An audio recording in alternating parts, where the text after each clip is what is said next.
नमस्कार, मैं आचार्य पंकज आप सभी का अपने YouTube चैनल में बहुत बहुत स्वागत करता हूं। एक अंतराल के बाद फिर आपकी सेवा में उपस्थित हूं ज्योतिष के नए विषय के साथ। आज हम जानेंगे कुंडली परिचर्चा के बारे में, कैसे कुंडली का निर्माण किया जाता है और कैसे कुंडली को देखकर फलादेश किया जाता है। तो आइए शुरू करते हैं आज अपना नया विषय कुंडली परिचर्चा। जैसे हम कुंडली परिचर्चा में आते हैं तो इसमें कुछ शब्दों का ज्ञान होना बहुत जरूरी है। जैसे इष्टकाल, इष्टकाल क्या होता है? इष्टकाल उस समय को कहते हैं जिस समय में जातक जन्म लेता है और उसे उस समय को घटी पलों में व्यक्त किया जाता है। जातक के जन्म समय को घटी पलों में व्यक्त किया जाता है, उस घटी पल को इष्टकाल कहते हैं।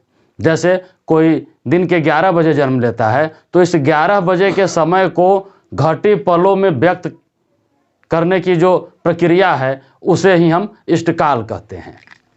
फिर इसके बाद सूर्योदय।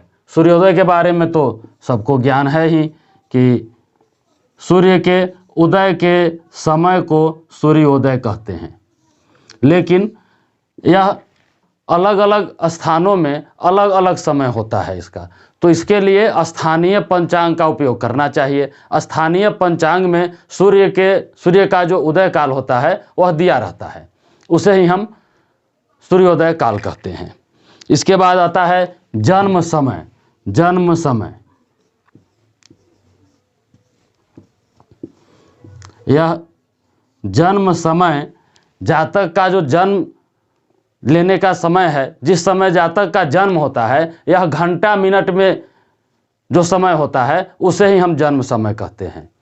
और इस घंटा मिनट के समय को ज्योतिष के गणितीय सिद्धांतों के द्वारा घटी पलों में जो व्यक्त करते हैं वह इष्टकाल कहलाता है। अर्थात इस जन्म समय का इष्टकाल से सीधा संबंध है और इष्टकाल का इस जन्म समय से संबंध है।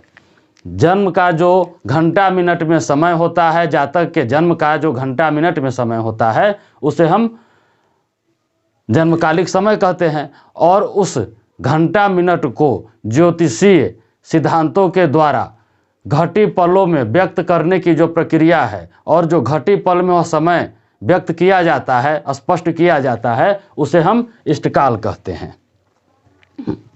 फिर है घटी। घटी पल। ज्योतिष में आपको घटी जो भी वक्त समय बताया जाता है, चाहे वह नक्षत्र का भोग्य काल हो या जन्म का समय हो या जन्म के समय सूर्योदय से लेकर और जन्म के समय तक नक्षत्र का जो मान बीतता है, नक्षत्र जितना बीतता है उसे व्यक्त किया जाता है, यह सब कुछ घटी पलों में ही व्यक्त किया जाता है। अर्थात यह जो घटी पल दंड नारी आदि शब्द हैं ज्योतिष में, यह सब समय के बोधक हैं, समय को ही बोधित करते हैं। 60 दंड पलों का ध्यान दीजिएगा कि 60 दंड पलों का एक अहोरात्र होता है। एक अहोरात्र से मतलब है एक सूर्योदय से लेकर अगले सूर्योदय तक का समय, जिसे हम 24 घंटा भी कहते हैं। एक सूर्योदय से लेकर अगले सूर्योदय तक का समय 24 घंटा जिसे हम कहते हैं। तो 24 घंटा बराबर 60 दंड पल यानी एक अहोरात्र। तो लगभग 1 घंटा का मान कितना हुआ? 1 घंटा का मान लगभग 2.5 दंड पल होता है। 1 घंटा बराबर 2.5 दंड पल।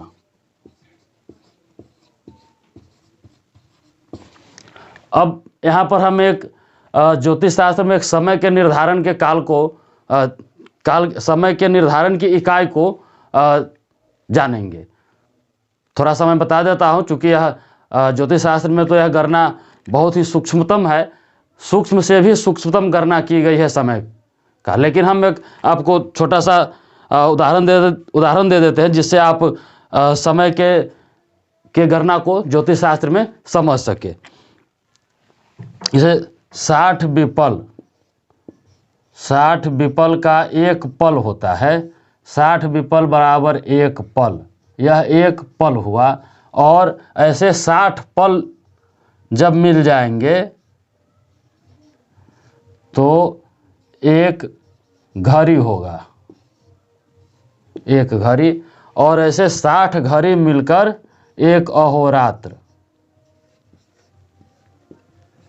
एक अहोरात्र। इसको आप दूसरे ढंग से ऐसे भी समझ सकते हैं कि जैसे 60 सेकेंड का एक मिनट होता है, और फिर 60 मिनट का एक घंटा होता है, और 24 घंटों का एक दिन रात होता है। तो इसे भी वैसे ही समझना है। 60 विपल का एक पल होता है, 60 पल का एक घड़ी, और 60 घड़ी का एक अहोरात्र होता है। तो यह घड़ी जो है यह समय के निर्धारण करने की इकाई है। इससे हम समय का निर्धारण करते हैं। यह समय का तुल्यार्थ शब्द है।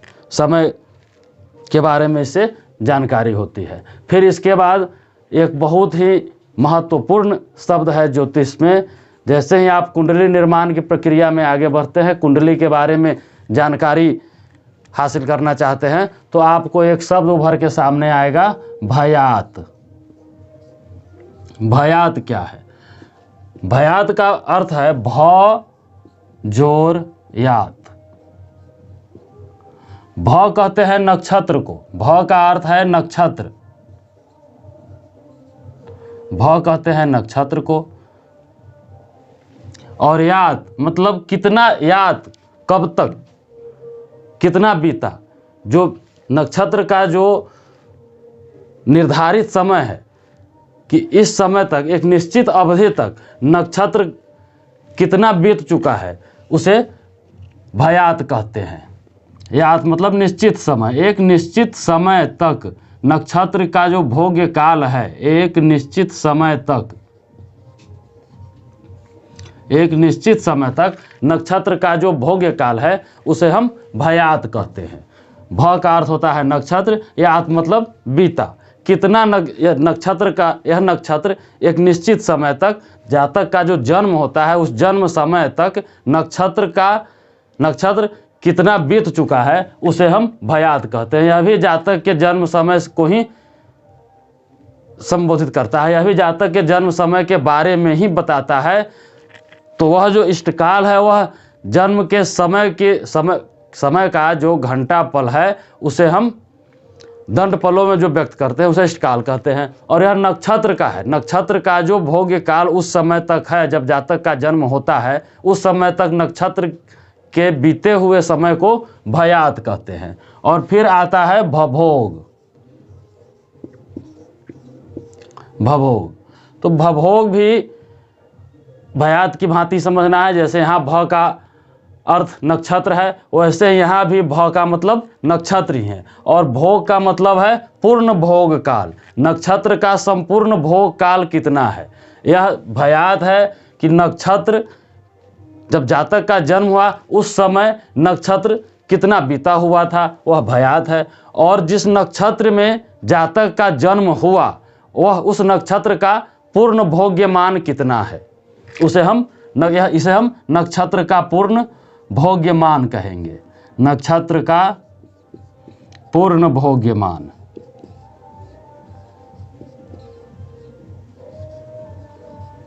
यह नक्षत्र का पूर्ण भोग्यमान है। और यह नक्षत्र का जन्मकालिक भोग्यमान है, जन्म के समय नक्षत्र कितना बीत चुका था। यह हो गया भयात और भभोग। भभोग नक्षत्र का पूर्ण भोग्यमान, और भयात नक्षत्र का वह निश्चित समय जिस समय जातक जन्म लेता है। फिर आपको सावन दिन या वार के बारे में है, तो सावन दिन और वार के बारे में आप जानते हैं कि एक सूर्योदय से लेकर अगले सूर्योदय तक जो दिन बीतता है उसे हम सावन दिन या वार कहते हैं, दिन कहते हैं, जिसे हम रवि सोम मंगल बुध आदि नाम से जानते हैं। राशि के बारे में भी आपको जानकारी है ही। राशि के बारे में जानकारी के लिए आप हमारा पहले से ही राशिशील परिचर्चा नाम से हमने वीडियो अपने चैनल पे रखा हुआ है, जिसे आप देख करके राशि के बारे में विशिष्ट जानकारी प्राप्त कर सकते हैं। दिन के बारे में भी आप विशेष जानकारी के लिए हमारे पहले के वीडियो को देख सकते हैं। राशि के बारे में जानते ही हैं, 12 राशियां होती है, जिसे हम मेष, वृष, मिथुन, कर्क आदि नाम से जानते हैं। इसके लिए पहले से ही हमारा वीडियो यूट्यूब पर रखा हुआ है। मेष, वृष, मिथुन, कर्क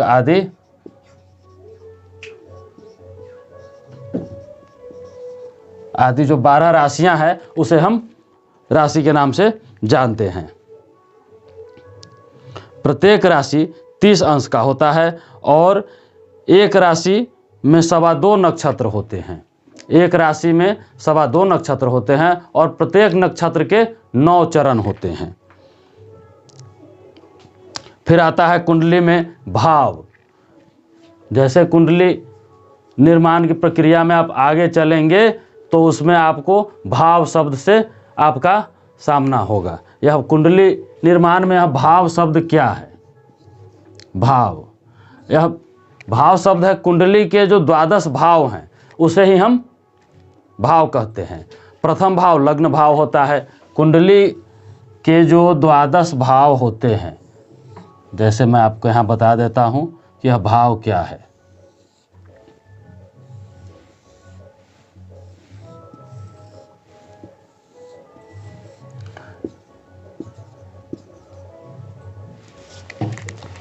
यह मैंने एक कुंडली का छोटा सा प्रारूप यहाँ पे बना दिया आपकी जानकारी के लिए।